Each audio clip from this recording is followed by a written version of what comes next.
News में आपका स्वागत है। मैं हूं आपके साथ धर्मिष्ठा और आप देख रहे हैं हमारा खास कार्यक्रम। मुख्यमंत्री डॉक्टर मोहन यादव के अब तक के कार्यकाल का आकलन किया जाए तो ये तथ्य सामने आता है कि उनकी रणनीति साफ है कि जो कहना है वो करना है। उनकी सरकार भी इसी मंत्र पर काम कर रही है, यानी मोहन राज की रणनीति है घोषणाएं कम और काम अधिक। अब तक के कार्यकाल में मुख्यमंत्री कोरी घोषणाएं करने से परहेज करते नजर आए हैं।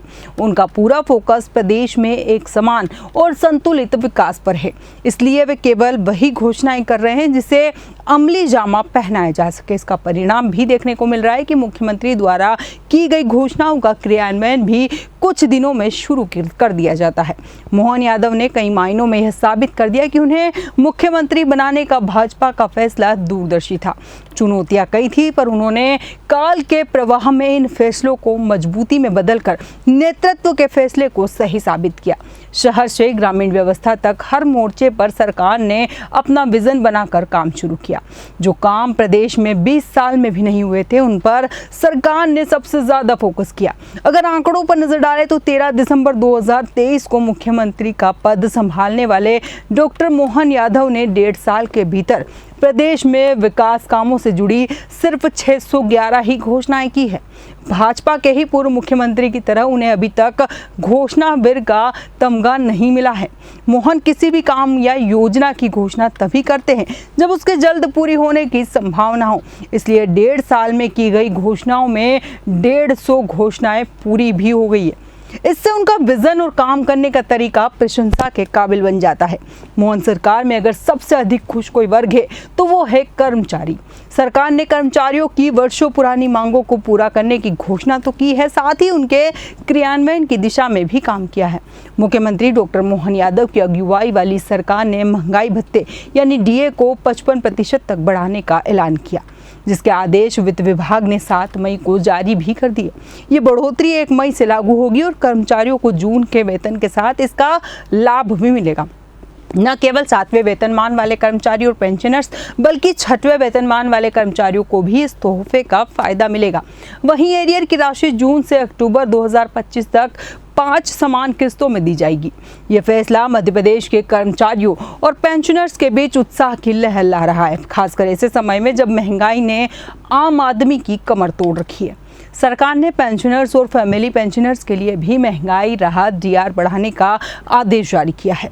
वित्त विभाग के 30 अक्टूबर 2024 के आदेश के तहत पेंशनर्स और फैमिली पेंशनर्स को 1 अक्टूबर 2024 से 7वें वेतनमान में 50% और 6वें वेतनमान में 239% डीआर दी जा रही थी।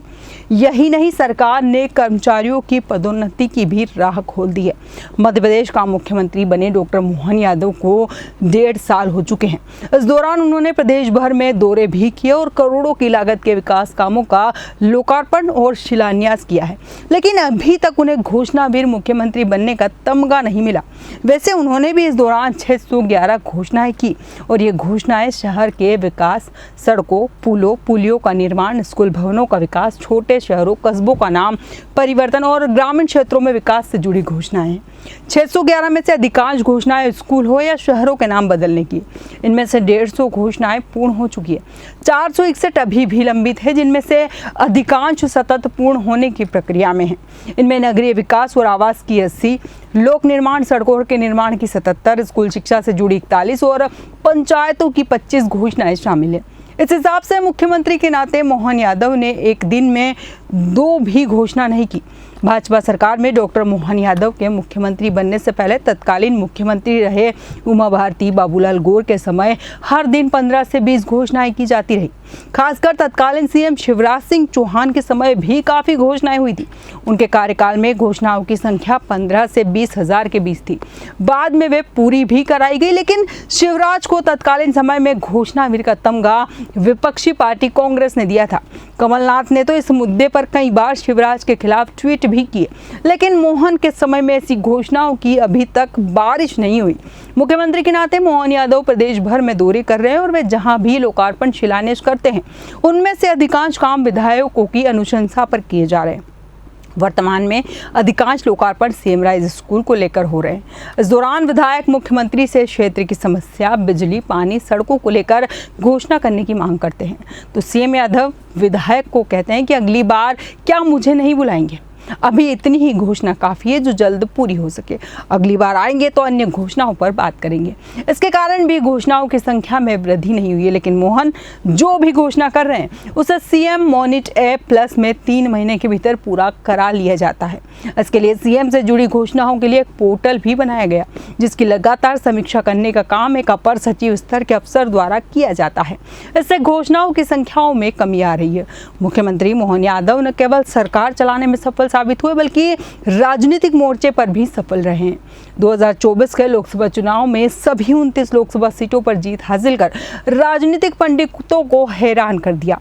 कांग्रेस के देश में सबसे मजबूत गढ़ों में शामिल रही छिंदवाड़ा सीट पर भी 26 साल बाद जीत दर्ज की गई। इससे पहले अमरवाड़ा विधानसभा उपचुनाव में जीत से पार्टी में अपना कद बता चुके थे। सत्ता और भाजपा संगठन के बीच बेहतर तालमेल देखा गया है। जमीनी स्तर पर सरकार की परियोजनाओं और छवि को बेहतर बनाने में संगठन के पदाधिकारी बूथ से लेकर शक्ति केंद्रों तक पहुंचे। लोगों तक पहुंचने के लिए बुद्ध भाजपा की सबसे छोटी इकाई है।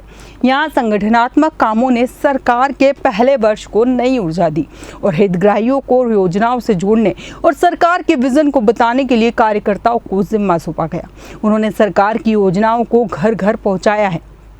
और इसके अलावा चुनौती कुछ विधायकों ने कानून व्यवस्था से लेकर ब्यूरोक्रेसी पर अनदेखी के आरोप भी लगाए हैं। इस दौरान संगठन ने ऐसे नेताओं को सख्त चेतावनी देते हुए अनुशासन का पाठ भी पढ़ाया है। कहा जा सकता है कि मध्य प्रदेश के मुखिया का कार्यकाल जो है 1.5 वर्ष का पूर्ण हो चुका है और जितनी घोषणा उन्होंने की है उन घोषणाओं को उन्होंने पूरा भी किया है। अब देखना दिलचस्प होगा कि मध्य प्रदेश के मुखिया मध्य प्रदेश में विकास की गंगा और किस तरह बहाते हैं। हमारे आज के खास कार्यक्रम में इतना ही। बने रहिए देश न्यूज़ के साथ।